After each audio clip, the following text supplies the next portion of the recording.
Hi മക്കളെ, സുഖല്ലേ? കിഡു മാക്സിലേക്ക് സ്വാഗതം.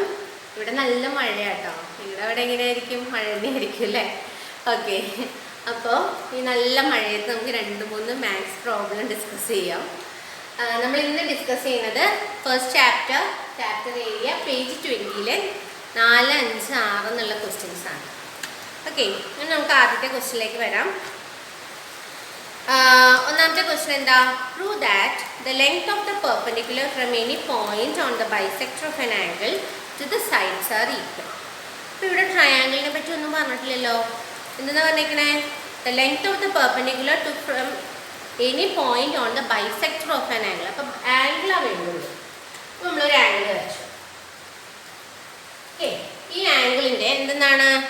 ബൈസെക്ടർ വേണം. അതായത് ഈ ആംഗിൾ ഇപ്പോൾ x ഡിഗ്രി ആണെങ്കിൽ ഇതിനെ ഈക്വൽ ആയിട്ട് കട്ട് ചെയ്യുന്ന രണ്ടായിട്ട് കട്ട് ചെയ്യുന്ന ഒരു ലൈൻ. അപ്പൊ എന്ത് വരും? ഇത് x/2 എന്ന് വന്നു അല്ലേ? ഈക്വൽ ആയിട്ട് കട്ട് ചെയ്യുമ്പോൾ അപ്പൊ ഇങ്ങനെ കട്ട് ചെയ്യുന്ന. എന്നിട്ട് എന്താ പറഞ്ഞേക്കണേ? Prove that the line from the perpendicular from any point on the bisector. ഇതാണ് ബൈസെക്ടർ, ആംഗിൾ ബൈസെക്ടർ. നമ്മുടെ O എന്നാണ് നമ്മൾ ഈ ആംഗിളിനെ എടുക്കാന്ന് വിചാരിക്കും. Oയുടെ ബൈസെക്ടർ ആണ് ഈ ലൈൻ. ഈ ബൈസെക്ടറിന്റെ ഏത് പോയിന്റിൽ നിന്ന് വേണമെങ്കിലും നിങ്ങൾ മറ്റ് രണ്ട് സൈഡിലേക്ക്, എന്ന് വെച്ചാൽ ആംഗിൾ നമുക്കറിയാം, ഇത് നമ്മുടെ ഇനിഷ്യൽ സൈഡ് എന്ന് പറയും അല്ലേ? ആംഗിൾ നമ്മൾ തുടങ്ങുന്ന വശം, അവസാനിക്കുന്ന വശത്തിനെ ടെർമിനൽ സൈഡ് എന്ന് പറയും. അപ്പോൾ ഈ ഇനിഷ്യൽ സൈഡിലേക്കും ടെർമിനൽ സൈഡിലേക്കും നമ്മൾ ഇതിൽ നിന്ന് വരയ്ക്കുന്ന പെർപെൻഡിക്കുലർ ഇങ്ങനെ. അങ്ങനെ ഒരു പോയിന്റിൽ നിന്ന് മാത്രമാണോ വരയ്ക്കാൻ പറ്റുക? നമുക്ക് എവിടുന്ന് വേണമെങ്കിലും വരയ്ക്കാം. ഈ ആംഗിൾ ബൈസെക്ടറിന്റെ നിങ്ങൾ എവിടുന്ന് വേണമെങ്കിലും വരച്ചോളൂ. അങ്ങനെ വരച്ചാൽ കിട്ടുന്ന രണ്ട് ലൈൻസ് ഉണ്ടല്ലോ, ഒരു പോയിന്റിൽ നിന്ന് വരയ്ക്കുമ്പോൾ കിട്ടുന്ന ലൈൻസ്, അവർക്കെല്ലാം ഈക്വൽ ലെങ്ത് ആയിരിക്കും. അതായത് ഇപ്പൊ നമ്മൾ പിന്നെ പേര് കൊടുത്തു, A, B, C, D, E, F, ഇനി ഇതിന് G, H, I എന്നൊക്കെ പേര് കൊടുത്തു കഴിഞ്ഞാൽ എന്താണ്? എപ്പോഴും AI equal to BI, CH equal to DH, EG equal to FG.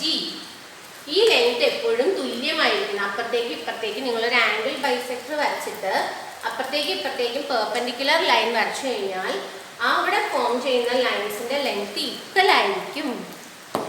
അത് കൊള്ളാം അല്ലേ? അത് നമുക്കറിയില്ലായിരുന്നല്ലോ, പുതിയൊരു അറിവല്ലേ? അപ്പം നമ്മൾ എന്ത് ചെയ്യണം? ഇത് ശരിയാണെന്ന് തെളിയിക്കാനാണ് പറഞ്ഞേക്കണേ. തെളിയിക്കാൻ പറഞ്ഞാൽ എന്താ അർത്ഥം? ശരിയായതുകൊണ്ടാണല്ലോ തെളിയിക്കാൻ പറയുന്നത്.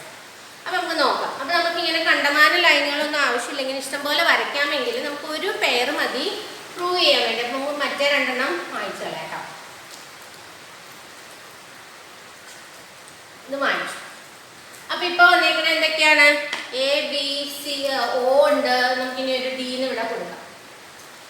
ഇങ്ങനെ വന്നു. നമുക്ക് എന്താ പ്രൂവ് ചെയ്യേണ്ടത്? നമ്മൾ പറഞ്ഞു എപ്പോഴും തെളിയിക്കുന്നതിന് മുമ്പ് നമുക്ക് എന്താ പ്രൂവ് ചെയ്യേണ്ടതെന്ന് കൃത്യമായിട്ടുള്ളൊരു ഇൻസൈറ്റ് വേണം. അപ്പം അതിന് വേണ്ടി നമുക്ക് ആദ്യം എന്താ തെളിയിക്കേണ്ടതെന്ന് പ്രൂവ് എഴുതി വെക്കാം. To prove AD equal to BD. ഇതാണ് നമുക്ക് തെളിയിക്കേണ്ട കാര്യം. നമുക്ക് പ്രൂഫിലേക്ക് പോവാം. അപ്പം ഇപ്പം ഇങ്ങനെ വരച്ചു കഴിഞ്ഞപ്പോൾ നമുക്കിപ്പം മുമ്പേ ട്രയാങ്കിൾ ഇല്ലാന്ന് സങ്കടപ്പെട്ടു. ട്രയാങ്കിൾ ഡിവിഷൻ്റെ പാഠത്തിൽ നിന്ന് സെക്ഷനിൽ നിന്ന് പ്രോബ്ലം ചെയ്തു. ട്രയാങ്കിൾ ഇല്ലാന്ന് സങ്കടപ്പെട്ടതിന് ഇപ്പം നമുക്ക് 2 ട്രയാങ്കിൾ കിട്ടിയിട്ടുണ്ട്. ഏതൊക്കെയാണ്? Consider triangle OAD and OBD. 2 triangle കിട്ടിയിട്ടുണ്ട്. Triangle OAD and triangle OBD. ഈ 2 ട്രയാങ്കിളെ നമുക്ക് എന്ത് പ്രൂവ് ചെയ്യാം? ഈ 2 ട്രയാങ്കിൾസ് ഈക്വൽ ആണെന്ന് പ്രൂവ് ചെയ്യാം. അങ്ങനെ പ്രൂവ് ചെയ്താൽ എന്താ ഗുണം? ഈക്വൽ ട്രയാങ്കിൾ ആണെങ്കിൽ അതിൻ്റെ വശങ്ങൾ ഈക്വൽ ആണെന്ന് തെളിയിക്കാൻ എളുപ്പമുണ്ടല്ലോ. അപ്പം നമ്മൾ ഈക്വൽ ട്രയാങ്കിൾസ് ആണെന്ന് പ്രൂവ് ചെയ്യാൻ പോവാണ്. അപ്പം അതിനെ നോക്കിക്കേ, നമ്മൾ ഈക്വൽ ട്രയാങ്കിൾ ആണെന്ന് പ്രൂവ് ചെയ്യുമ്പോൾ ഏറ്റവും ആദ്യം എന്ത് നോക്കാം? ഞാൻ നോക്കാറുള്ളൊരു കാര്യമുണ്ട്, ഏതെങ്കിലും വശം കോമൺ ആയിട്ടുണ്ടോ? എനിക്ക് ഏറ്റവും ഇഷ്ടമുള്ള കാര്യമായിരുന്നു പഠിക്കുന്ന സമയത്ത് കോമൺ സൈഡ് എഴുതല്. അപ്പം നോക്കിയേ, ഇപ്പം ഇവിടെ നോക്കിയേ OD ഉണ്ട് അല്ലേ? 2 ട്രയാങ്കിളിലും കോമൺ അല്ലേ OD? അപ്പം നമുക്ക് OD ഈക്വൽ ടു OD. എന്താണ് കാരണം? Common side. ഇനി അടുത്തതോ? ഏതെങ്കിലും ആംഗിൾ ഈക്വൽ ആയിട്ട് കാണുന്നുണ്ടോ? ഏതൊക്കെയാണ്? AOB എന്നുള്ള ആംഗിൾ x/2, അതുപോലെ തന്നെ BOD എന്നുള്ള ആംഗിൾ x/2. അപ്പം അത് ഈക്വൽ ആണെന്ന് എഴുതാം. ആംഗിൾ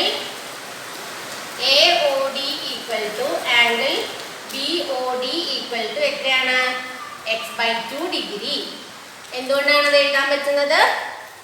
ആംഗിൾ ബൈസെക്ടർ ആയതുകൊണ്ട്. കാരണം എന്താണ്? OD is angle bisector. അപ്പൊ അത് കിട്ടി. ഇനി ഏത് ആംഗിൾ അറിയാം? ആംഗിൾ OAD നെ പറ്റി അറിഞ്ഞൂടെ? എന്താണ് അതിന്റെ പ്രത്യേകത? OAD ആൻഡ് ആംഗിൾ OBD അവരുടെ പ്രത്യേകത എന്താ? അവ രണ്ടും പെർപെൻഡിക്കുലർ ആയിട്ട് വരച്ചിരിക്കുന്ന ലൈൻസ് അല്ലേ? അപ്പൊ അവരുടെ പ്രത്യേകത എന്താ? They are 90 degree. കാരണം എന്താ? പെർപെൻഡിക്കുലർ. അല്ലെങ്കിൽ നിങ്ങൾ ഗിവൺ എന്ന് എഴുതിയാലും ശരിയാണ്. പെർപെൻഡിക്കുലർ ആയതുകൊണ്ട് 90. അപ്പൊ നോക്കിയേ, ഈ ട്രയാംഗിളിന്റെ രണ്ട് ആംഗിൾസ് ഈക്വൽ ആണെന്ന് വന്നു. അങ്ങനെയാണെങ്കിൽ ഈ പാവത്തിന് വല്ല ഓപ്ഷൻ ഉണ്ടോ? ഇവര് ഈക്വൽ ആകാണ്ട് പറ്റുമോ? പറ്റില്ല. കാരണം എന്താ? Angle sum property of A triangle പറയുന്നത് ടോട്ടൽ എപ്പോഴും 180 ഡിഗ്രി ആയിരിക്കണം. അപ്പൊ ഇങ്ങോട്ടും ഈക്വൽ ആണെങ്കിൽ പിന്നെ മറ്റേയാളും ഈക്വൽ ആയിരിക്കും. അപ്പൊ therefore എന്ത് വന്നു? Angle ODB equal to angle ODA equal to ഇല്ല, അത് എത്രയാണോ അത്ര അത് സെയിം ആയിരിക്കും. എന്തുകൊണ്ട്? Angle sum property of triangles. Angle sum property of triangles വെച്ചിട്ട് അപ്പൊ ഇവരും ഈക്വൽ ആയിരിക്കും. therefore ഇപ്പൊ എന്താ നമ്മുടെ കൺക്ലൂഷൻ? മൂന്ന് ആംഗിൾസും ഈക്വൽ ആണ്, ഒരു സൈഡും ഈക്വൽ ആണ്. അങ്ങനെയാണെങ്കിൽ ഈ രണ്ട് ട്രയാംഗിൾസ് എന്ത് ട്രയാംഗിൾസ് ആണെന്ന് പറയാം? നമുക്ക് ഈക്വൽ ട്രയാംഗിൾസ് ആണെന്ന് പറയാം. therefore എന്ത് വന്നു? therefore triangle OAD equal to triangle OBD equal to അല്ല, they are equal. രണ്ട് ട്രയാംഗിൾസ് ഈക്വൽ ആണ്. അങ്ങനെയാണെങ്കിൽ നമുക്കറിയാം ഈക്വൽ ട്രയാംഗിൾസിന്റെ പ്രത്യേകത എന്താ? ഈക്വൽ ആംഗിൾസിന് ഓപ്പോസിറ്റ് വരുന്ന സൈഡ്സും ഈക്വൽ ആയിരിക്കും. therefore നമുക്ക് എന്ത് പറയാം? therefore AD equal to BD. sides opposite to equal angles equal angles are equal in equal triangles. Triangles in the short form ആണ്. Sides opposite to equal angles are equal in equal triangles. Equal ആയിട്ടുള്ള ആംഗിൾസിന് opposite വരുന്ന വശങ്ങളും equal ആണ്. ഇതല്ലേ നമ്മളോട് തെളിയിക്കാൻ പറഞ്ഞിരുന്നേ? Hence prove. അപ്പൊ ആദ്യത്തത് കഴിഞ്ഞു. ഫോർത്ത് ക്വസ്റ്റ്യൻ ആയിരുന്നു ഇപ്പം നമ്മൾ ചെയ്തത്. ഇനി നമുക്ക് ഏതിലേക്ക് പോകാം? മനസ്സിലായില്ലെങ്കിൽ നിങ്ങൾ കമൻസിൽ ചോദിച്ചാൽ മതി കേട്ടോ. ഫിഫ്ത്ത് ക്വസ്റ്റ്യനിലേക്ക് പോവാം. ഫിഫ്ത്ത് ക്വസ്റ്റ്യൻ വായിച്ചു നോക്കിയ മക്കള് കുറേ കാര്യങ്ങളൊക്കെ പറയുന്നുണ്ട് അല്ലേ? എന്താണ് കണ്ടു കഴിയുമ്പോ പേടി തോന്നണ മാതിരി കണ്ടമാനം ഏതാണ്ട് എഴുതിയേക്കണം. അപ്പൊ തന്നെ ചിലര് ഈ പ്രോബ്ലം എനിക്കുള്ളതല്ലാന്ന് വിചാരിക്കും കേട്ടോ. അതിനൊന്നും വിചാരിച്ചേക്കരുത്. കണക്ക് വെറും പാവാന്ന്. ഇത് സിമ്പിള് മനസ്സിലാക്കാത്തതുകൊണ്ടാണ് നമുക്ക് അതിനെ പേടി. നോക്കാം. In the picture below the side AC of the triangle is extended to D. അപ്പോൾ ഒരു ട്രയാങ്കിൾ തന്നിട്ടുണ്ട്. പേരൊക്കെ വെച്ചിട്ടാ തന്നേക്കണേ. ടെക്സ്റ്റുള്ള പേരൊന്നും കൊടുക്കാൻ പാടില്ല. അവിടെ പേര് തന്നിട്ടുണ്ട്. സൈഡ് ABC എന്നൊരു ട്രയാങ്കിൾ തന്നിട്ടുണ്ട്. എന്നിട്ട് എന്താ പറഞ്ഞിരിക്കണേ? ഇതിന്റെ സൈഡ് എക്സ്റ്റെൻഡ് ചെയ്തു. എവിടുന്ന് എക്സ്റ്റെൻഡ് ചെയ്തേ? സൈഡ് AC എക്സ്റ്റെൻഡ് ചെയ്തു ടു D. ഇങ്ങനെ AC നീട്ടി വരച്ചു. എന്തോരം നീട്ടി വരച്ചു എന്ന് പറഞ്ഞിട്ടുണ്ട്. By adding the length of the side CB. CBയുടെ ലെങ്ത്തിലാണ് എക്സ്റ്റെൻഡ് ചെയ്തിരിക്കുന്നത്. അതായത് ഇത് ഇത്ര ലെങ്ത് ആണെങ്കിൽ ഇതും ഇത്രയും തന്നെ ഇങ്ങനെ എക്സ്റ്റെൻഡ് ചെയ്ത് അതിനെ നമ്മൾ D എന്നാണ് അവർ വിളിച്ചിരിക്കുന്നത്. D.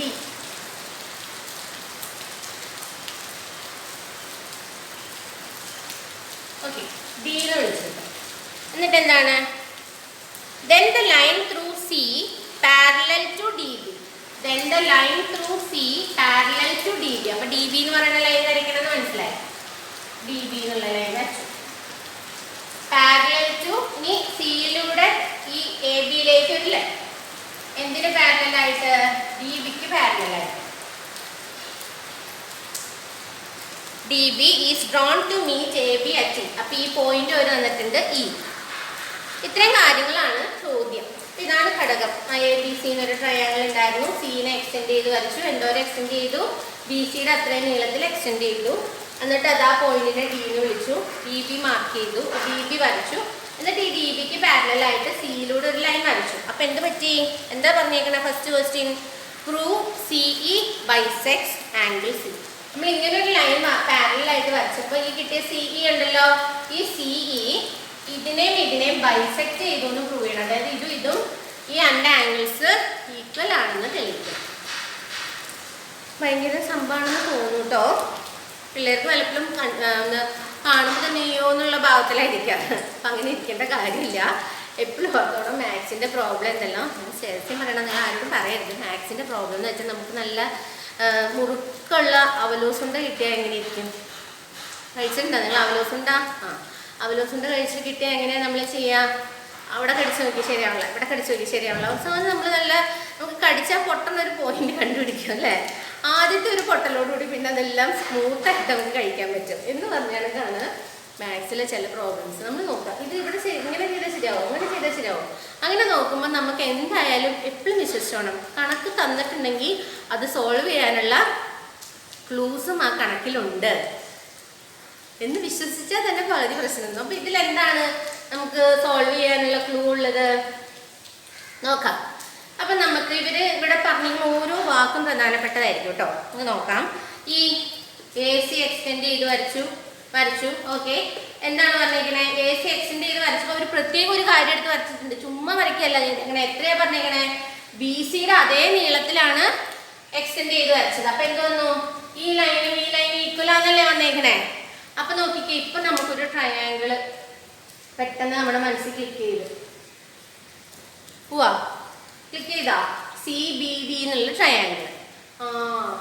സി ബി ഡി എന്നുള്ള ട്രയാങ്കിൾ. അപ്പൊ നമുക്ക് സി ബി ഡി എന്നുള്ള ട്രയാങ്കിളിന്റെ പ്രത്യേകത എന്താ? അപ്പൊ അതിന്റെ രണ്ട് സൈഡ് ഈക്വൽ ആണെന്ന് വന്നു. അപ്പൊ അത് വെച്ചിട്ട് നമുക്ക് തുടങ്ങിയാലോ? അപ്പൊ നമുക്ക് ആദ്യം എന്താണ് തെളിയിക്കേണ്ടത് എന്നുള്ളത് വ്യക്തമായിട്ട് ഓർത്തിരുന്നോളൂ. എന്താണ് ടു പ്രൂവ്? എന്താണ് നമുക്ക് പ്രൂവ് ചെയ്യേണ്ടത്? CE bisects angle C. CE bisects angle C എന്ന് പറഞ്ഞാൽ മറ്റൊരു രീതിയിൽ പറഞ്ഞാൽ നമ്മൾ എന്താ പ്രൂവ് ചെയ്യാൻ ആഗ്രഹിക്കുന്നത്? Angle ACE equal to angle BCE. അതല്ലേ CE bisects angle C എന്ന് വെച്ചാൽ ഉദ്ദേശിക്കണേ. അപ്പൊ ഇതാണ് നമുക്ക് പ്രൂവ് ചെയ്യേണ്ട കാര്യം. നമ്മൾ പ്രൂഫിലേക്ക് പോവാണ്. നമ്മൾ ആദ്യം ഇപ്പം എന്താ കണ്ടുപിടിച്ചേ? വലിയൊരു കാര്യം നമ്മൾ കണ്ടുപിടിച്ചത് ബി സിക്കും സി ഡിക്കും ഒരേ ലെങ്ത് ആണ്. അങ്ങനെയാണെങ്കിൽ നമുക്ക് ഈ ട്രയാങ്കിളിനെ ആദ്യം എടുക്കാം. ഏത്? കൺസിഡർ ട്രയാങ്കിൾ ഏതാണ്? B C D.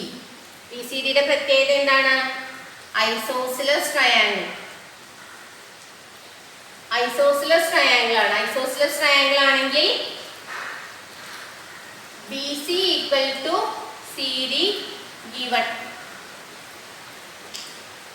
അത് ഇംപ്ലൈസ് എന്താണ്? ഇവർ രണ്ടുപേരും ഈക്വൽ ആണെങ്കിൽ ഐസോസിലസ് ട്രയാങ്കിളിന്റെ പ്രത്യേകത വെച്ചിട്ട് എന്താണ്? ഈക്വൽ സൈഡ്സിനോട് ചേർന്ന് കിടക്കുന്ന ആംഗിൾസ് അല്ലെ, അഡ്ജസന്റ് ആയിട്ട് വരുന്ന ആംഗിൾസും ഈക്വൽ ആയിരിക്കും. അപ്പൊ ഇവർ രണ്ടുപേരും ഈക്വൽ ആണെന്ന് കിട്ടി. നമുക്ക് ഇതിനെ എക്സ് ഡിഗ്രിയിൽ വിളിക്കാം. അപ്പൊ ഇതും എന്തായിരിക്കും? X degree. അപ്പൊ നമുക്ക് എന്ത് കിട്ടി? ഇവർ രണ്ടുപേരും ഈക്വൽ ആണെങ്കിൽ എന്ത് പറയാം? Angle CBD equal to angle CDB equal to x degree. എന്തുകൊണ്ടാണ്? പ്രോപ്പർട്ടി ഓഫ് ഐസോസിലസ് ട്രയാങ്കിളിന്റെ പ്രോപ്പർട്ടി വെച്ചിട്ട് കേട്ടോ. പ്രോപ്പർട്ടി ഓഫ് ഐസോസിലസ് ട്രയാങ്കിൾ വെച്ചിട്ടാണ് ഇവർ ഈക്വൽ ആണെന്ന് പറയാൻ പറ്റുന്നത്. അപ്പൊ നിങ്ങൾ ആലോചിക്കും, നമുക്കിപ്പോൾ ഇതല്ലല്ലോ പ്രൂവ് ചെയ്യണ്ടേ, ഇത് രണ്ടും ഈക്വലാന്നല്ലേ പ്രൂവ് ചെയ്യണ്ടേ, ഇപ്പൊ എന്തിനാ ഇത് പോയി പ്രൂവ് ചെയ്തെന്ന് തോന്നും. ഞാൻ പറഞ്ഞില്ലേ, അവലോസുണ്ട പൊട്ടിക്കുമ്പോൾ നമ്മൾ ആദ്യം നമ്മളെന്താ നോക്കണേ? സോഫ്റ്റ് നമുക്ക് കടിച്ച് പൊട്ടിക്കാൻ പറ്റുന്ന ഒരു സൈഡ് ഏതാണ്ടാണ് നോക്കണേ. അപ്പൊ നമുക്ക് കിട്ടിയത് ഏതാ? ഇത് രണ്ടും കിട്ടി. അപ്പൊ നമ്മൾ അവിടെ നിന്നാ തുടങ്ങി കേട്ടോ. അപ്പൊ ഇനി നമുക്ക് അടുത്ത് നോക്കാം. അപ്പൊ ഇത് കിട്ടി. ഇതുകൊണ്ട് എന്താ ഗുണം? അപ്പൊ നമുക്ക് നോക്കുമ്പോ ഇപ്പൊ വേറെ കുറച്ച് കാര്യങ്ങളൊക്കെ കാണാൻ പറ്റുന്നുണ്ട് അല്ലേ? സിഇയും ഡിബിയും എന്ത് ലൈൻസ് ആണ്? പാരലൽ ലൈൻസ് ആണ്. പാരലൽ ലൈൻസിനെ കട്ട് ചെയ്യുന്ന കുറേ ട്രാൻസ്വേഴ്സുകൾ ഇവിടെ കാണാൻ പറ്റുന്നുണ്ട്. ബി സി എന്നുള്ള ട്രാൻസ്വേഴ്സ്, എ ബി എന്നുള്ള ട്രാൻസ്വേഴ്സ്, എ ഡി എന്നുള്ള ട്രാൻസ്വേഴ്സ്, ഇതെല്ലാം ഈ പാരലൽ ലൈനിനെ കട്ട് ചെയ്യുന്നതാണ്. അപ്പം അതുകൊണ്ട് നമുക്ക് എന്തെങ്കിലും ഗുണമുണ്ടാവോ നോക്കാം. അപ്പം നമുക്ക് ഈ സി ഇ എടുത്ത് വരച്ചു. അതുപോലെ തന്നെ നമ്മുടെ അടുത്ത ലൈൻ ആരാണ്? B B, B D C E, ഇത് നമ്മുടെ പാരലൽ ലൈൻസ്. ഇതിനെ കട്ട് ചെയ്യുന്ന ഒരു ട്രാൻസ്വേഴ്സ് അല്ലേ നമ്മുടെ സി ബി എന്നുള്ളത്? നോക്കിയേ, സി ബി എന്നുള്ള ട്രാൻസ്വേഴ്സ് അതിനെ കട്ട് ചെയ്യുന്നതല്ലേ. അപ്പൊ എന്ത് കിട്ടി? ഇവിടെ ഇപ്പൊ നമുക്ക് ഓൾറെഡി എക്സ് ഡിഗ്രി ആണെന്ന് തന്നിട്ടുണ്ട്. അങ്ങനെയാണെങ്കിൽ നമുക്ക് പെട്ടെന്ന് ഇപ്പൊ നിങ്ങളുടെ മനസ്സിലൊരു ഐഡിയ വന്നു അല്ലേ? ആരാ ഈക്വൽ ആയിരിക്കുക? ഇങ്ങോട്ട്. അതെന്താണ്? Alternate interior angle. അപ്പൊ അവർ നമ്മൾ ഈക്വൽ ആണെന്ന് കിട്ടിയില്ലേ? അപ്പൊ നമ്മൾ ട്രാക്ക് ചെയ്തു, അടുത്ത ആളെ പൊട്ടിച്ചു. ആരാണ്? ഇങ്ങോരെ നമുക്ക് കിട്ടി. ഏതാന്ന്? എക്സ് ഡിഗ്രി ആണ്. അപ്പോ നമ്മളിവിടെ എഴുതണ്ടേ? CE parallel to BD and CB is the transverse. അങ്ങനെയാണെങ്കിൽ എന്ത് കിട്ടും? Therefore angle DBC equal to angle ECB equal to x degree. എന്തുകൊണ്ടാണ്? Alternate interior angles. Alternate interior angles ആയതുകൊണ്ടാണ് അത് ഈക്വൽ ആയത്. അപ്പൊ ഇങ്ങോരെ കിട്ടിട്ടോ. ഇത് എക്സ് ഡിഗ്രി ആണെന്ന് ഇപ്പൊ നമ്മൾ കണ്ടു. ഇനി ഒരാളെയും കൂടെ കിട്ടിയാൽ മതി. ഇതിന്റെ മെഷർമെന്റും കൂടി കിട്ടണം. അതും എന്താന്ന് കിട്ടണം? ഇപ്പൊ ഇത് എക്സ് ഡിഗ്രി എന്ന് പറഞ്ഞാൽ ഇനി ഇതിന് ഒഴിവില്ല. ഇത് എക്സ് തന്നെയാണെന്ന് കിട്ടണം. അപ്പോഴല്ലേ ഈക്വൽ ആയിട്ട് ഡിവൈഡ് ചെയ്യുന്നാവുള്ളൂ. ഓക്കെ. അപ്പൊ നമുക്ക് വീണ്ടും ഈ പിക്ചറിലേക്ക് നോക്കാം. അപ്പൊ ഈ ട്രാൻസ്വേഴ്സ് വെച്ചിട്ടാണ് നമ്മളിപ്പോൾ ഇത് പറഞ്ഞത്. ഇനി വേറെ ഏതെങ്കിലും ട്രാൻസ്വേഴ്സ് വെച്ചിട്ട് നമുക്ക് എന്തെങ്കിലും പറയാൻ പറ്റുമോ നോക്കാം. അതിന് വേണ്ടിയിട്ട് ഇത് നോക്കിയേ, ഈ പാരലൽ ലൈൻ. ഇനി നമുക്ക് അറിയാവുന്ന ആംഗിൾ ഇതാ. ഇത് വെച്ചിട്ട് നമുക്ക് പറയാൻ പറ്റുന്ന വല്ല ലൈൻ ഉണ്ടോ? ഇങ്ങനെ ഒരു എ ഡി എന്ന് പറഞ്ഞിട്ടൊരു ട്രാൻസ്വേഴ്സ് വെച്ചിട്ട്. അപ്പൊ ഇത് നമ്മുടെ സിഇ, ഇത് നമ്മുടെ AD.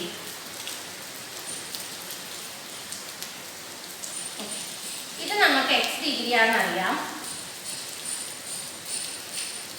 ഇത് എക്സ് ഡിഗ്രി ആണെങ്കിൽ നോക്കിക്കേ, എ ഡി എന്നുള്ള ട്രാൻസ്വേഴ്സ് ഈ പാരലൽ ലൈൻസിനെ കട്ട് ചെയ്തേക്കാണ്. അപ്പൊ ആര് ഈക്വൽ ആയിട്ട് വരും? ഇതാരാണ്? ഇത് എക്സ് ഡിഗ്രി. കാരണം എന്താണ്? ഇവരെന്ത് ആംഗിൾസാ?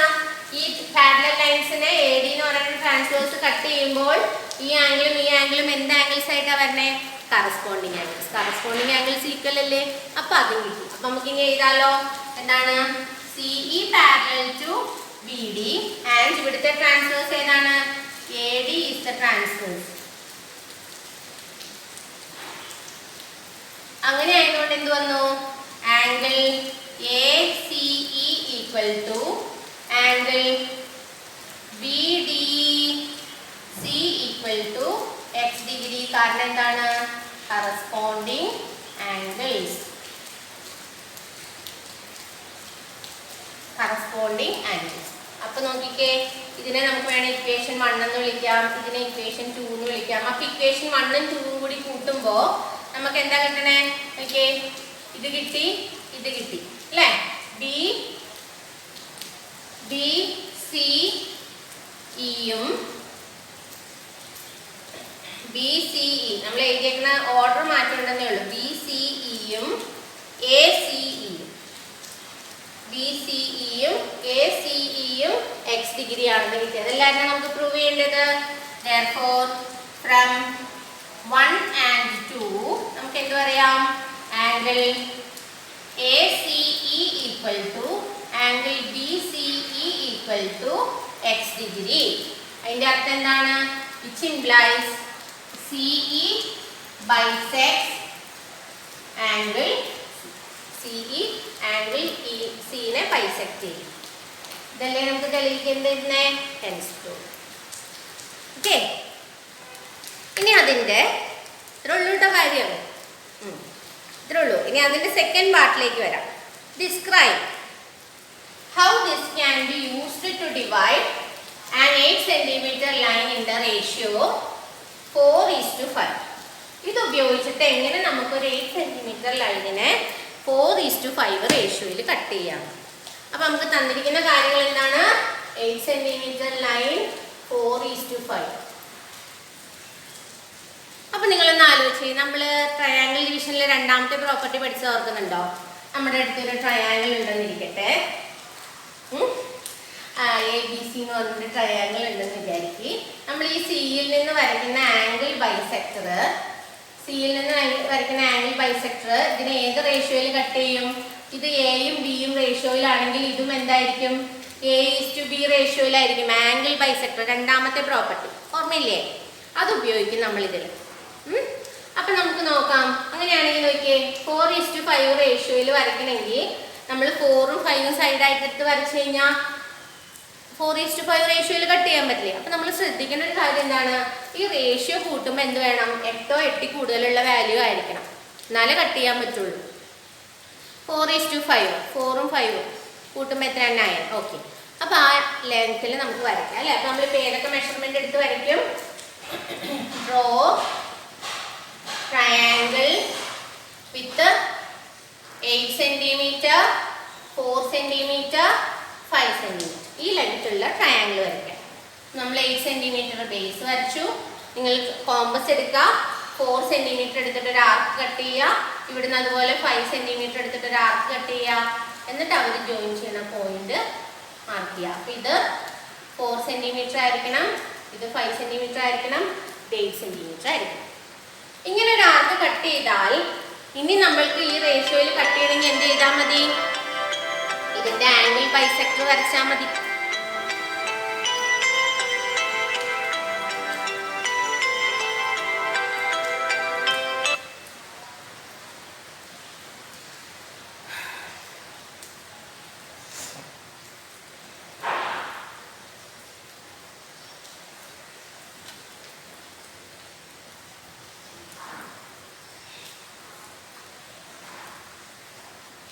അപ്പൊ 8 സെന്റിമീറ്റർ 4 സെന്റിമീറ്റർ 5 സെന്റിമീറ്ററിലുള്ള ഒരു ട്രയാങ്കിൾ നമ്മൾ വരച്ചു. ഇനി നമ്മൾ എന്താ ചെയ്യേണ്ടത്? ഇതിനെ ഈ ആംഗിളിന്റെ ആംഗിൾ ബൈസെക്ടർ വരച്ചു കഴിഞ്ഞാൽ ഈ സൈഡിനെ ഏത് റേഷ്യോയിലായിരിക്കും ഡിവൈഡ് ചെയ്യണേ? 4:5 റേഷ്യോയിലല്ലേ? നമുക്ക് ഇതിനൊരു പേര് കൊടുക്കാം, PQR എന്ന് കൊടുത്തൊന്നുമില്ല. ഇനി R എന്ന് പറയുന്നത് ഇതിന്റെ ആംഗിൾ ബൈസെക്ടർ വരയ്ക്കണം. എങ്ങനെ വരയ്ക്കും? എങ്ങനെ വേണേ രണ്ട് രീതി ഉണ്ട്. ഒന്നുകിൽ പ്രൊട്രാക്ടർ എടുത്ത് മെഷർ ചെയ്തിട്ട് ഹാഫ് ആയിട്ട് തിരിക്കണം. 80 ആണെങ്കിൽ 40 തിരിക്കണം. അത് നമ്മൾ പണ്ട് ഇതെല്ലാം പഠിക്കുന്നതിന് മുമ്പ് നമ്മൾ ചെയ്തിരുന്ന രീതി. ഇപ്പം നമുക്ക് കൃത്യം പ്രൊഫഷണൽ ആയിട്ട് എങ്ങനെ ചെയ്യേണ്ടതെന്ന് അറിയാം അല്ലേ? മാത്തമാറ്റിക്കലി ഇങ്ങനെ ചെയ്യാം. ആദ്യം നമ്മളൊരു ആർക്ക് കട്ട് ചെയ്യും, നമ്മുടെ കോമ്പസിൽ എടുത്തിട്ട് ഇവിടെ കട്ട് ചെയ്ത് അതേ മെഷർമെന്റ് തന്നെ ഇപ്പുറത്തും കട്ട് ചെയ്യണം കേട്ടോ. എന്നിട്ട് എന്ത് ചെയ്യും? ഇതിൽ കുത്തിയിട്ട് വീണ്ടും ഒരു ആർക്ക് വരയ്ക്കും. അങ്ങനെ അവർ തമ്മിൽ മുട്ടുന്ന വശം വെച്ചിട്ട് നമ്മൾ ഇങ്ങോട്ട് എക്സ്റ്റെൻഡ് ചെയ്ത് വരയ്ക്കുക. അപ്പൊ ഇവിടെ കിട്ടുന്ന മെഷർമെന്റ് എന്തായിരിക്കും? ഇവിടെ എത്രയാണോ അത്രയും തന്നെയായിരിക്കും ഇപ്പുറത്തും. x/2 എന്ന് കിട്ടും. അപ്പൊ എന്ത് സംഭവിക്കും? ഇവിടെ എന്തായിരിക്കും വരണേ? PQ. അപ്പൊ ഇതിനെ നമ്മൾ RS എന്ന് കൊടുക്കും. PS/SQ = ഏത് റേഷ്യോ വരും? 4:5 റേഷ്യോയിൽ വരും. ഇതാണ് പറഞ്ഞേക്കുന്ന അതിന്റെ സബ് ക്വസ്റ്റ്യൻ. ഇനി നോക്കിക്കേ, അതിന്റെ അടുത്ത ക്വസ്റ്റ്യൻ നോക്കിക്കേ. Can we use it to divide an 8 centimeter long line in the ratio 3:4 and how? 3:4 റേഷ്യോയിൽ cut ചെയ്യാൻ പറ്റുമോ? എങ്ങനെ? ഇതാണ് ചോദ്യം. അപ്പൊ എങ്ങനെയെന്ന് ചോദിക്കുന്ന കാണുമ്പോൾ തന്നെ ഓർത്തോണം കട്ട് ചെയ്യാൻ പറ്റും. അതുകൊണ്ടാണല്ലോ എങ്ങനെയെന്ന് ചോദിക്കുന്നത്. കട്ട് ചെയ്യാൻ പറ്റില്ലായിരുന്നെങ്കിൽ അവരെങ്ങനെയായിരിക്കും ചോദിക്കുന്നത്? ജസ്റ്റിഫൈ യുവർ ആൻസർ എന്നൊക്കെ ആയിരിക്കും ചോദിക്കുന്നത്. ഗിവ് ദ റീസൺ എന്നൊക്കെ ആയിരിക്കും. അതായത് കട്ട് ചെയ്യാൻ പറ്റില്ലെങ്കിൽ അങ്ങനെ ചോദിക്കുള്ളൂ അല്ലേ? അപ്പൊ അതിൻ്റെ അർത്ഥം എന്താ? 3:4 റേഷ്യോയിൽ കട്ട് ചെയ്യാമെന്ന് ചോദ്യത്തിൽ തന്നെ. അവർക്ക് മാത്രമല്ല ബുദ്ധി, നമുക്കും ഇല്ലേ ബുദ്ധി? ചോദ്യം കാണുമ്പോൾ തന്നെ ചില കാര്യങ്ങളൊക്കെ മനസ്സിലാവും കേട്ടോ. അപ്പോൾ 4:5 പകരം ഇവിടെ എത്രയാണ്? നമുക്ക് ഇത് 3:4 8 സെന്റിമീറ്റർ ലൈനിന് മാറ്റമില്ല. പക്ഷെ ഇവിടുത്തെ പ്രശ്നം എന്താ? 3ഉം 4ഉം തമ്മിൽ കൂട്ടുമ്പോൾ എത്ര വരുന്നുള്ളൂ? 7 സെന്റിമീറ്ററേ വരുന്നുള്ളൂ. അപ്പൊ 8 സെന്റിമീറ്റർ ലൈനാണ്. അങ്ങനെയുള്ള സമയത്ത് നമ്മൾ എന്ത് ചെയ്യും?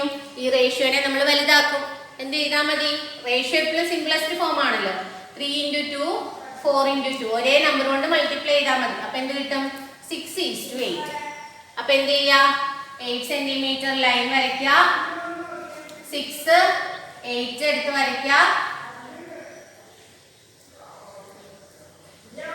അങ്ങനെയാണെങ്കിൽ എന്ത് കിട്ടും? എന്നിട്ട് ഇതിന്റെ ആംഗിൾ ബൈസെക്ടർ വരയ്ക്കാം. അപ്പൊ നമുക്ക് ഇവിടെ എന്ത് കിട്ടും? 6 എന്ന് 8 എന്ന് കിട്ടും. അതായത് 6:8 6:8 എന്ന് വെച്ചാൽ 3:4 റേഷ്യോ. അങ്ങനെയാണ് ഇത് ചെയ്യുന്നത് കേട്ടോ. മറ്റേ ചെയ്ത പോലെ തന്നെ, പക്ഷെ എന്ത് മാത്രമേ വ്യത്യാസമുള്ളൂ? ഒന്ന് റേഷ്യോ വലുതാക്കി ചെയ്യണമെന്ന് മാത്രം. അങ്ങനെയാണെങ്കിൽ അടുത്ത കണക്കിലേക്ക് വരാം. അപ്പൊ നമ്മള് ആറാമത്തെ കണക്ക്. In this figure, the diagonals of a quadrilateral is split into 4 triangles. അപ്പോൾ ഒരു നമുക്ക് quadrilateral തന്നിട്ടുണ്ട്. നല്ല ഭംഗിയിൽ പടമൊക്കെ വരച്ചൊരു quadrilateral തന്നിട്ടുണ്ട്. എന്താണ് ആ quadrilateralന്റെ പ്രത്യേകത? അല്ലേ, ഇങ്ങനെ ഒരു quadrilateral അല്ലേ തന്നേക്കണേ. എന്നിട്ട് ഇതിന്റെ ഡയഗണൽസ് വരച്ചേക്കാണ്.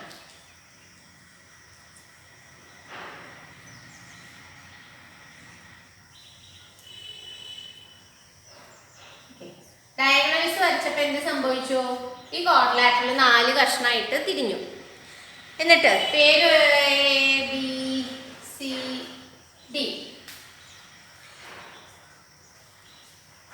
ടെക്സ്റ്റിൽ പേരുണ്ടോ? എൻ്റെ കയ്യിൽ ടെക്സ്റ്റ് ഇല്ല കേട്ടോ, ഞാൻ ഫോണിൽ ഡൗൺലോഡ് ചെയ്തിട്ടുണ്ട്. ഓക്കെ, നമുക്കിങ്ങനെ ഒരു ക്വാഡ്രിലാറ്ററൽ ഒരു തന്നിട്ടുണ്ട്. എന്നിട്ട് എന്താ തന്നേക്കണേ? ഇതിൽ ഏരിയയും തന്നിട്ടുണ്ട്. ഇതിൻ്റെ 60 സെന്റിമീറ്റർ സ്ക്വയർ ആണ്, ഇതിൻ്റെ 30 സെന്റിമീറ്റർ സ്ക്വയർ ആണ്, ഇതിൻ്റെ 40 സെന്റിമീറ്റർ സ്ക്വയർ ആണ്. ഇതിൻ്റെ തന്നിട്ടുമില്ല. എന്നിട്ട് എന്ത് കണ്ടുപിടിക്കാൻ പറഞ്ഞേക്കണേ? Calculate the area of the whole quadrilateral. ഇതിൻ്റെ മൊത്തത്തിൻ്റെയും കൂടെ ഏരിയ കണ്ടുപിടിക്കാൻ പറഞ്ഞിട്ടുണ്ട്. അപ്പം എന്ത് ചെയ്യും? ഇതിൻ്റെ ഏരിയ അറിയില്ല അല്ലേ, അപ്പം അത് കണ്ടുപിടിക്കണം അല്ലേ. അപ്പം നമുക്ക് നോക്കാം എന്ത് ചെയ്യാൻ പറ്റുക. നമുക്ക് എങ്ങനെ ചെയ്യും ഇത്? നമ്മളിപ്പോൾ ABCD എന്ന് പേര് കൊടുത്തു. ഇതിനെ നമുക്കൊരു E എന്നും വിളിച്ചു എന്ന് വിചാരിക്കും. E. അപ്പം ഈ AE:ECയുടെ പ്രത്യേകത എന്താ? നമ്മൾ ഫസ്റ്റ് ട്രയാങ്കിൾ ഡിവിഷനിലെ ഫസ്റ്റ് പ്രോപ്പർട്ടി പഠിച്ച് ഓർക്കുന്നുണ്ടോ? ഈ BE എന്ന് പറയുന്ന ലൈൻ ACനെ ഏത് റേഷ്യോയിൽ കട്ട് ചെയ്യുമോ അതേ റേഷ്യോയിൽ അവരുടെ ഏരിയയും കട്ട് ചെയ്യും. ABC എന്ന് പറയുന്ന ട്രയാങ്കിൾ കൺസിഡർ ചെയ്യാം. അതിലെ BE എന്ന് പറയുന്ന ലൈൻ AC എന്ന് പറയുന്ന ലൈനിനെ ഏത് റേഷ്യോയിൽ കട്ട് ചെയ്യുമോ, അതായത് ഇപ്പോൾ AE:EC 2:1 റേഷ്യോയിലാണെങ്കിൽ എന്ത് വരും? Area of triangle ABE area of triangle BEC ഏത് റേഷ്യോയിൽ തന്നെയായിരിക്കും? 2:1 റേഷ്യോയിൽ തന്നെയായിരിക്കും. അങ്ങനെ ഒരു നിയമം നമ്മൾ പഠിച്ചില്ലേ പ്രോപ്പർട്ടി 1 ട്രയാങ്കിൾ ഡിവിഷനിലെ? അത് വെച്ചിട്ടാണ് നമ്മളിവിടെ ചെയ്യുന്നത്. അപ്പം നമുക്ക് നോക്കാം. നമുക്ക് ഇതിൻ്റെ ഏരിയ കണ്ടുപിടിച്ചിട്ട് വേണം മൊത്തം ക്വാഡ്രിലാറ്ററലിൻ്റെ ഏരിയ കണ്ടുപിടിക്കാൻ. അപ്പം നമുക്ക് നോക്കാം. ആദ്യം ഏരിയ നമുക്കിപ്പോൾ അറിയാവുന്ന കാര്യങ്ങൾ നോക്കാം അല്ലേ. കൺസിഡർ, ആദ്യം നമുക്ക് ഈ ട്രയാങ്കിൾ കൺസിഡർ ചെയ്യാം. മൊത്തം ക്വാഡ്രിലാറ്ററലിനെ നമ്മൾ 2 ട്രയാങ്കിൾസ് ആയിട്ട് ആദ്യം കൺസിഡർ ചെയ്യാം. Consider triangle ABC. അതിൻ്റെ പ്രത്യേകത എന്താണ്? AE:EC. AC എന്ന് പറയുന്ന ലൈനിനെ B കട്ട് ചെയ്യണം. AE:ECയുടെ പ്രത്യേകത എന്താ? Equal to area of triangle ABE area of triangle BEC ആയിരിക്കുമല്ലോ. ഇക്വേഷൻ നമ്പർ 1 എന്ന് മാർക്ക് ചെയ്യാം. ഇവ രണ്ടുപേരുടെയും ഏരിയയുടെ റേഷ്യോ, ഈ റേഷ്യോയും ഈക്വൽ ആയിരിക്കും. ഇനി നമുക്ക് ഈ ട്രയാങ്കിൾ കൺസിഡർ ചെയ്യാം. ഏത്? Consider triangle ADC. ADC consider ചെയ്യുമ്പോൾ അതുപോലെ തന്നെ AE:EC വരുന്നില്ലേ? AE:EC ഈക്വൽ ടു എന്താണ് വരുന്നത്? ഏരിയ ഓഫ് ട്രയാങ്കിൾ, വലിയ ട്രയാങ്കിൾ ഏതാ? ADE area of triangle DEC. ഈ 2 ട്രയാങ്കിളിന്റെയും ഏരിയയുടെ റേഷ്യോയുടെ ഈക്വൽ ആയിരിക്കും. ഏത് വെച്ചിട്ടാണ്? ട്രയാങ്കിൾ ഡിവിഷന്റെ ഫസ്റ്റ് പ്രോപ്പർട്ടി ട്ടോ. ട്രയാങ്കിൾ ഡിവിഷൻ ഫസ്റ്റ് പ്രോപ്പർട്ടി ഇങ്ങനെ എഴുതി വെച്ചോ മക്കള്. പിന്നെ റിവിഷന്റെ സമയത്ത് നിങ്ങൾക്ക് ഉപകാരപ്പെടുന്നത് എങ്ങനെയാ വന്നതെന്ന് അപ്പം ആലോചിച്ച് വിഷമിക്കണ്ട. എല്ലാത്തിനും അതുകൊണ്ട് സൈഡിൽ എപ്പോഴും റീസൺ എഴുതി പോവാം. അപ്പോൾ നമുക്കതൊരു ശീലമായിട്ട് മാറും. അപ്പോൾ ഇങ്ങനെ വന്നു. അപ്പോൾ നോക്കിയേ, ഇതിനെ നമ്മൾ ഇക്വേഷൻ നമ്പർ 2 എന്ന് വിളിച്ചു. ഈ 1ഉം 2ഉം ശ്രദ്ധിക്കുമ്പോൾ ഉള്ള കാര്യം നോക്കിയേ, ഇവിടെയും AE:EC, ഇവിടെയും AE:EC. അപ്പോൾ ഇത് രണ്ടും ഇതിനോട് ഈക്വൽ ആണെങ്കിൽ ഇവർ പരസ്പരം ഈക്വൽ ആയിരിക്കില്ലേ? AE:ECയോട് ഇത് ഈക്വൽ ആണ്, ഇത് ഇതിനോട് ഈക്വൽ ആണ്. അങ്ങനെയാണെങ്കിൽ ഇവർ തമ്മിൽ ഈക്വൽ ആണെന്ന് പറയാലോ. ഫ്രം 1 and 2 നമുക്ക് എന്ത് പറയാം? Area of triangle ABE is to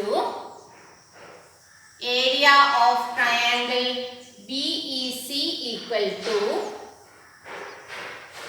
area of triangle ADE is to area of triangle DEC. ഈ രണ്ട് റേഷ്യോസ് ഈക്വൽ ടു ഈ രണ്ട് റേഷ്യോസ്. കാരണം എന്തുകൊണ്ടാണ്? അവർ രണ്ടുപേരും AE:ECയോട് ഈക്വൽ ആണ്. അങ്ങനെയാണെങ്കിൽ ഇനി ഇവരുടെ ഓരോരുത്തരുടെയും ഏരിയ എടുത്ത് എഴുതാം. ABEയുടെ ഏരിയ എത്രയാണ്? 60 is to DEC, അതിന്റെ റേഷ്യോ എത്രയാണ്? 30. ദിസ് ഈക്വൽ ടു, ഇതിന്റെ നമുക്ക് അറിഞ്ഞുകൂടാ അല്ലെ? അറിഞ്ഞുകൂടാത്തത് ഈസ് ടു എത്രയാണ്? 40. അപ്പൊ ഇനി നമുക്ക് അറിഞ്ഞുകൂടാത്തതിനെ കണ്ടുപിടിക്കണം. എങ്ങനെയാണ് ഈ അറിഞ്ഞുകൂടാത്തതിനെ കണ്ടുപിടിക്കുക? നമ്മൾ പണ്ട് പഠിച്ചിട്ടുണ്ട്. A:B equal to C:D ആണെങ്കിൽ എന്ത് വരും? BC equal to AD. അതല്ലേ നമ്മൾ പഠിച്ചിരുന്ന property. A:B equal to C:D ആണെങ്കിൽ ഇവരുടെ പ്രൊഡക്റ്റ് ഈക്വൽ ടു ഇവരുടെ പ്രൊഡക്റ്റ്, ഇവർ രണ്ടുപേരും കൂടി ഗുണിക്കുമ്പോൾ കിട്ടുന്ന വാല്യൂ ഈക്വൽ ടു A:D പ്രൊഡക്റ്റിനോട് ഈക്വൽ ആയിരിക്കും. ആ പ്രോപ്പർട്ടി വെച്ചിട്ട് നോക്കിയേ. അപ്പൊ ഇതും തമ്മിൽ മൾട്ടിപ്ലൈ ചെയ്യണത് 30 × question mark equal to 60 × 40. Therefore question മാർക്കിന്റെ സ്ഥാനത്ത് എന്ത് വരും? 60 × 40. ഇവിടെ പ്രൊഡക്റ്റ് ആയിട്ട് മൾട്ടിപ്ലിക്കേഷൻ ഈക്വൽ ടുവിന്റെ അപ്പുറത്തേക്ക് ആവുമ്പോൾ എന്താവും? ഡിവിഷൻ ആയിട്ട് മാറും. That is equal to, okay, ഇതിനെ വെട്ടാം. 60 30 2 തവണ വെട്ടാലോ. അപ്പൊ എന്ത് വന്നു? 2 × 40 that is equal to 80 cm². ചുരുക്കി പറഞ്ഞാൽ ഇപ്പൊ ചോദ്യചിഹ്നം എന്തായിട്ട് മാറി? ഇതിപ്പോ നമുക്ക് മനസ്സിലായി എത്രയാണ്? 80 cm². അങ്ങനെയാണെങ്കിൽ നമ്മളോട് കണ്ടുപിടിക്കാൻ പറഞ്ഞ എന്തായിരുന്നു? therefore സ്ഥലമില്ലാത്തതുകൊണ്ടാട്ടോ മക്കൾ ഇവിടെ എഴുതണേ. therefore area of whole quadrilateral, അല്ലെങ്കിൽ ഹോൾ എന്ന് എഴുതണ്ട, ഏരിയ ഓഫ് ABCD എന്താ വരാ? ഇതെല്ലാം കൂടി ആഡ് ചെയ്യാം. 60 + 30 + 80 + 40 ദാറ്റ് ഈസ് ഈക്വൽ ടു 60ഉം 40ഉം തമ്മിൽ കൂട്ടുമ്പോൾ 100, പിന്നെ വീണ്ടും 110. സോ ടോട്ടൽ 210 cm², അല്ലെങ്കിൽ സ്ക്വയർ സെന്റിമീറ്റർ. അപ്പൊ അതല്ലേ നമ്മളോട് ചോദിച്ചിരുന്നേ? Area of quadrilateral ABCD equal to 210 cm² കിട്ടി. മനസ്സിലായോ മക്കൾക്ക്? എന്തെങ്കിലും ഡൗട്ട് ഉണ്ടെങ്കിൽ കമന്റ് ബോക്സിൽ ചോദിച്ചാൽ മതി, പറഞ്ഞുതരാം കേട്ടോ. Thank you. നിങ്ങൾക്ക് നല്ലൊരു ദിവസം ഉണ്ടാവട്ടെ.